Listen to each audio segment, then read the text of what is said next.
នេះគឺជាផ្កាយរណបដំបូងគេបង្អស់នៅលើពិភពលោកដែលបានបាញ់ទៅលើអវកាសមានឈ្មោះថា Sputnik 1 វាត្រូវបានបង្កើតឡើងដោយសហភាពសូវៀតនៅឆ្នាំ1957ជាផ្កាយរណបស៊ីវិលដំបូងគេបង្អស់របស់មនុស្សលោកមានទម្ងន់83គីឡូក្រាម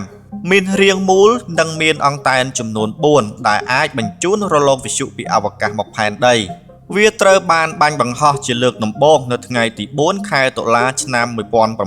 1957ដោយនៅចំនួននោះមានការប្រកួតប្រជែងក្នុងវិស័យអវកាសរវាងសូវៀតនិងសហរដ្ឋអាមេរិក Sputnik 1 ត្រូវបានគេចាត់ទុកជាជំហានដ៏សំខាន់ក្នុងប្រវត្តិសាស្ត្រក្នុងវិស័យអវកាសនៅលើពិភពលោកទាំងមូល។